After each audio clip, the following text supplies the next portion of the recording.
तो इंतजार की घड़ियां खत्म हुई। इकोनॉमिक्स सर्वे 2025-26 आ चुका है। और देखिए, ये सिर्फ एक सरकारी रिपोर्ट नहीं है, इसे भारतीय अर्थव्यवस्था का एक तरह से कहें तो भविष्य का खाका समझिए। और जो लोग तैयारी कर रहे हैं उनके लिए तो ये बहुत ही ज़रूरी है। तो चलिए सीधे मुद्दे पर आते हैं और देखते हैं कि इसमें हमारे लिए क्या खास है। तो सबसे बड़ा सवाल यही उठता है कि भाई इतने बड़े डॉक्यूमेंट में से वो कौन सी ज़रूरी बातें हैं जिन पर हमें ध्यान देना है। इकोनॉमिक सर्वे 2025-26 के वो कौन से क्रिटिकल हाइलाइट्स हैं जो हर एस्पिरेंट को पता होने ही चाहिए। चलिए इसी को समझते हैं। ठीक है, तो आज हम इसे 5 आसान हिस्सों में समझने वाले हैं। सबसे पहले मैक्रो इकोनॉमिक स्नैपशॉट यानी अर्थव्यवस्था की बड़ी तस्वीर। फिर हम देखेंगे कि ग्रोथ के असली इंजन कौन से हैं। उसके बाद सोशल सेक्टर पर एक नज़र डालेंगे। फिर एक बहुत ही दिलचस्प कॉन्सेप्ट है डिसिप्लिन स्वदेशी विजन, उसे समझेंगे। और आखिर में आगे का रास्ता कैसा है, यानी हमारा आउटलुक और हमारे सामने क्या चुनौतियां हैं। चलिए शुरू करते हैं। तो पहला सेक्शन है मैक्रो इकोनॉमिक स्नैपशॉट। चलिए सीधे उन हेडलाइन नंबर्स पर चलते हैं जिन्हें जानना बेहद जरूरी है। 7.4%। जी हाँ, ये सिर्फ एक आंकड़ा नहीं है, ये भारत की आर्थिक शक्ति का एक बड़ा संकेत है। वित्त वर्ष 26 के लिए ये जो अनुमानित जीडीपी ग्रोथ है, इसके साथ भारत दुनिया की सबसे तेजी से बढ़ती हुई बड़ी अर्थव्यवस्था बना हुआ है। जरा सोचिए इस बारे में। और अब ये देखिए, 1.7%, ये है हमारी औसत हेडलाइन इन्फ्लेशन यानी महंगाई दर। ये एक ऐतिहासिक रूप से निचला स्तर है, मतलब एक बहुत बड़ी राहत। ऐसा क्यों हुआ?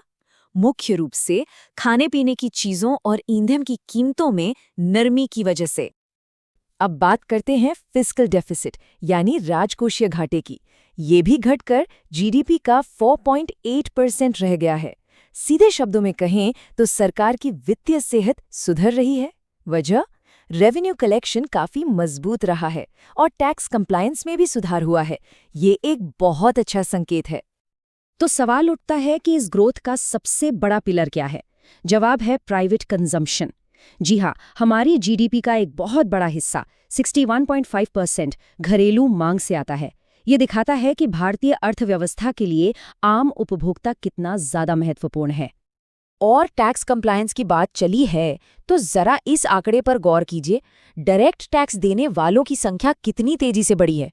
वित्त वर्ष 22 में ये संख्या 6.9 करोड़ थी, जो वित्त वर्ष 25 में बढ़कर 9.2 करोड़ हो गई।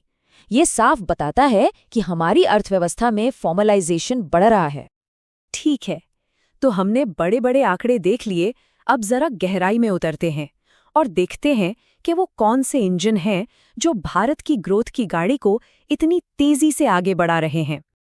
एक बहुत बड़ा इंजन है सरकार का कैपिटल एक्सपेंडिचर यानी पूंजीगत व्यय। जरा इस चार्ट को देखिए।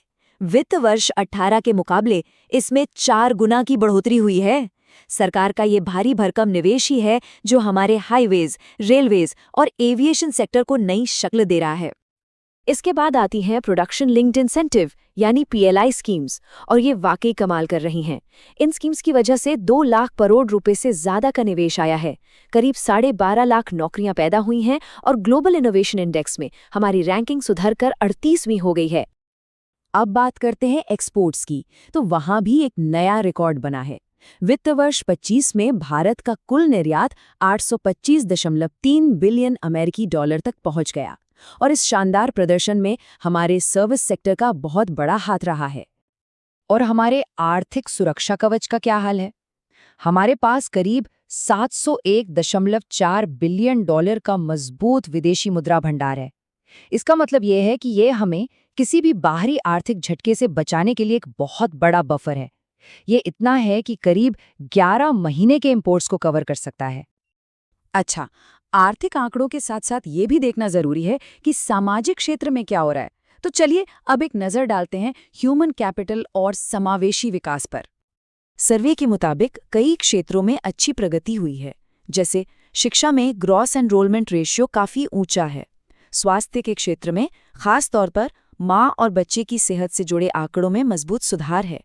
और एक बहुत बड़ी बात, ई श्रम पोर्टल पर 31 करोड़ से ज्यादा इनफॉर्मल वर्कर्स को रजिस्टर किया गया है ताकि उन्हें भी सामाजिक सुरक्षा मिल सके।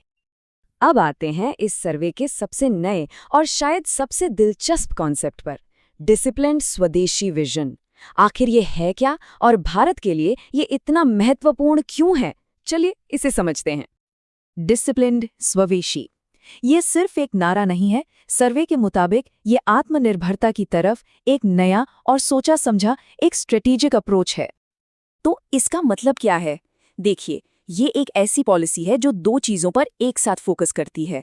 पहला, हमें कुछ जरूरी क्षेत्रों में अपनी क्षमताएं इतनी बढ़ानी है कि हम ग्लोबल वैल्यू चेन का एक अहम हिस्सा बन जाएं, जिसे कोई नजरअंदाज न कर सके। और दूसरा, साथ ही साथ हमें घरेलू स्तर पर अपनी कॉम्पिटिटिवनेस यानी प्रतिस्पर्धा की क्षमता को भी बेहतर बनाना है। इस पूरी स्ट्रैटेजी के 3 मुख्य स्तंभ हैं। पहला, क्रिटिकल कैपेबिलिटीज बनाना, खास तौर पर हाईटेक सेक्टर्स में। दूसरा, इनपुट कॉस्ट यानी लागत को कम करना ताकि हम और ज्यादा कॉम्पिटिटिव बन सकें। और तीसरा, ग्लोबल वैल्यू चेन्स में एक ऐसी स्ट्रैटेजिक जगह हासिल करना कि दुनिया हमारे बिना काम ना चला सके। तो हमने देख लिया कि अर्थव्यवस्था की मौजूदा हालत कैसी है और नई स्ट्रैटेजिक सोच क्या है। अब चलिए आखिर में बात करते हैं कि आगे का रास्ता कैसा है, सर्वे का आउटलुक क्या है और कौन सी बड़ी चुनौतियां हैं जिन पर ध्यान देने की जरूरत है। कुल मिलाकर देखें तो इकोनॉमिक सर्वे एक आशावादी लेकिन सतर्क आउटलुक पेश करता है। एक तरफ भारत की घरेलू आर्थिक ताकत पर पूरा भरोसा है, लेकिन साथ ही बाहरी दुनिया से आने वाले जोखिमों और अनिश्चितताओं को लेकर सावधानी बरतने की भी बात कही गई है। और सर्वे में कुछ बड़ी चुनौतियों को भी साफ साफ बताया गया है। इनमें शामिल हैं बाहरी जोखिम, लॉजिस्टिक्स में मौजूद कुछ कमियां, सभी के लिए रोजगार पैदा करने की लगातार जरूरत और एआई जैसी नई टेक्नोलॉजी को बड़े पैमाने पर अपनाने में आने वाली संरचनात्मक बाधाएं। और आखिर में ये सर्वे हम सबके सामने एक बहुत बड़ा और जरूरी सवाल छोड़कर जाता है। एक ऐसा सवाल जिस पर हर एस्पिरेंट को सोचना चाहिए। भारत अपनी स्ट्रेटेजिक मजबूती यानी इस डिसिप्लिन स्वदेशी के विचार और वैश्विक अर्थव्यवस्था के साथ जुड़ने के अवसरों और जोखिमों के बीच सही संतुलन कैसे बना सकता है? इसी सवाल का जवाब आने वाले सालों में भारत के आर्थिक सफर की दिशा तय करेगा।